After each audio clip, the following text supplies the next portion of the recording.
नमस्कार, मैं हूं योगेश चक्रवर्ती और आप देख रहे हैं राज नेटवर्क। आज आरजेडी ने हार के कारणों की अपनी समीक्षा की, ये जानने की कोशिश की कि उसके उम्मीदवार कई विधानसभा क्षेत्र में क्यों हार गए, प्रत्याशियों से फीडबैक लिया।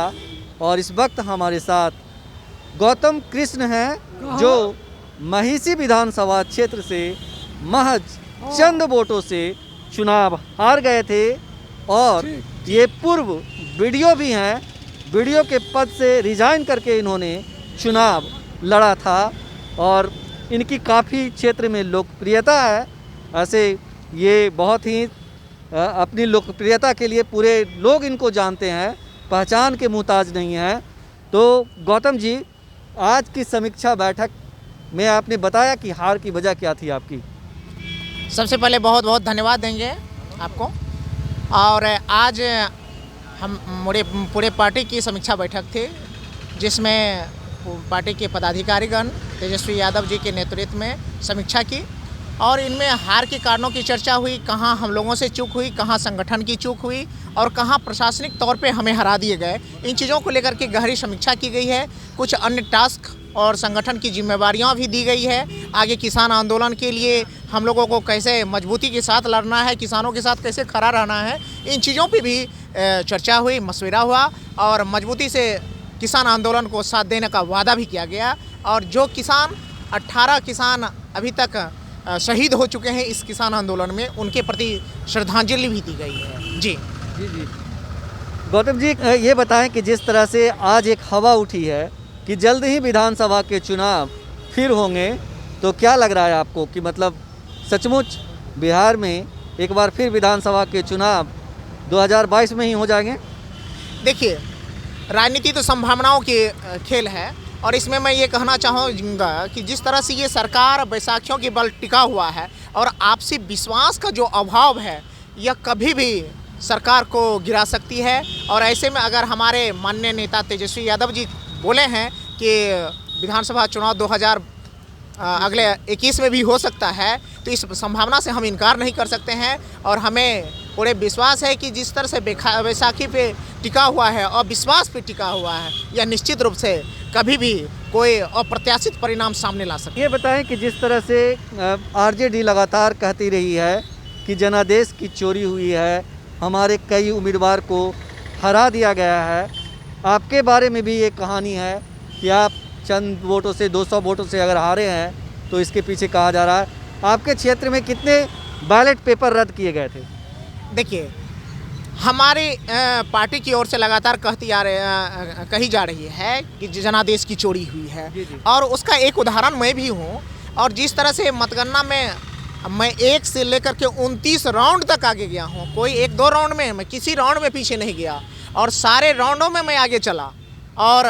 और अंतिम राउंड में रोक दिया गया मतगणना और बाद में कहा गया 2 से 4 वोट से आप हार गए हैं। तो ये एक, और जिस तरह से चीज़ों को ये अपारदर्शी तरीके से ये सामने लाया गया है, ये बिल्कुल विश्वास के साथ कहा जा सकता है ये ज़बरदस्ती प्रशासन के द्वारा ये चुनाव हराया गया है। और जो सरकार नीतीश कुमार जी की सरकार है, इनका प्रशासनिक दबाव काफ़ी इसमें काम किया है। आप पूर्व वीडियो हैं, वीडियो पद से रिजाइन कर करके आप चुनाव लड़ रहे थे। एक बहुत बड़ा फैसला था, आप अधिकारी थे, अधिकारी उस लेवल के कि मतलब आप आगे जा कर के और बड़े अधिकारी बनते। ये बताइए कि कई लोग ये भी कहते हैं कि चुन चुन करके हराया गया, तो उनमें से एक आपको भी चुन के हराया गया?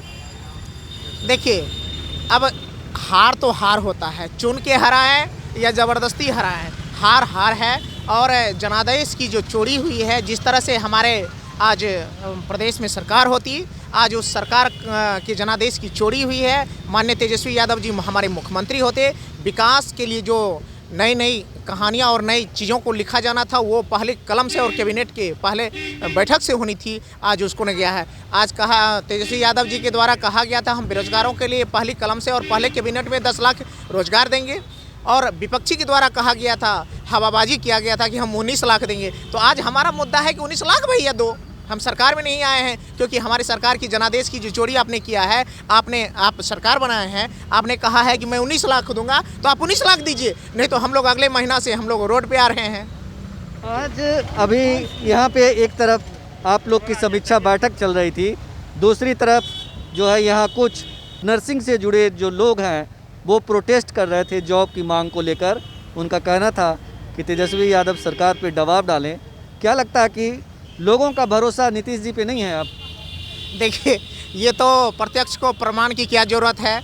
आपने सामने में देखा, नर्सों का देखा, शिक्षकों का देखा, बेरोजगार युवकों का देखा, आम मजदूरों को देखा, लॉ एंड ऑर्डर के सवाल पे देखें, हत्या को लेकर देखें कि हर जगह से लोग आ रहे हैं माननीय तेजस्वी यादव जी के नेतृत्व में यह भरोसा जताने के लिए कि हमारे लिए आप आगे आएँ, हमारे लिए आप काम करें, सरकार पे दबाव डालें। ये तो सही सीधी सीधी इस बात का गवाह है कि हम माननीय तेजस्वी यादव जी पे बिहार का विश्वास बढ़ा है और इतना ज़बरदस्त रूप से विश्वास बढ़ा है कि जो वर्तमान की सरकारें हैं उन पे विश्वास नहीं है। तो इस बात से कैसे इनकार किया जा सकता है? जो सरकारें हैं यह जनादेश की चोरी पे है, इस पर विश्वास किसी का नहीं है, प्रशासन में कोई पकड़ नहीं रह गई है। इसीलिए आज जिस तरह से हत्या, बलात्कार और जो भ्रष्टाचार का दौर बढ़ा है, यह अमूमन बहुत तेज़ी से बढ़ा है। इसलिए हम कहेंगे कि वर्तमान सरकार को, नीतीश कुमार जी की सरकार को तो नैतिकता के आधार पर भी रिजाइन देना चाहिए और फिर से सच्चे जनादेश के लिए आगे बढ़ना चाहिए।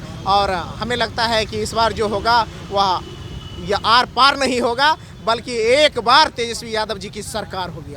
जी, रेड नेटवर्क से बात करने के लिए आपका बहुत शुक्रिया। बहुत बहुत धन्यवाद। आपके पूरे चैनल और सभी कर्मियों को हम दिल से धन्यवाद करते हैं। तो ये थे महिषी विधानसभा क्षेत्र से आरजेडी प्रत्याशी गौतम कृष्ण, जिनका कहना था कि भले ही नीतीश जी ने सरकार बना लिया हो, लेकिन उनके सामने चुनौतियां हजार है और इन चुनौतियों की वजह से अगर 2021 में ही विधानसभा का चुनाव हो जाए तो तेजस्वी यादव का ये बड़बोलापन नहीं होगा। योगेश चक्रवर्ती, राज नेटवर्क, पटना।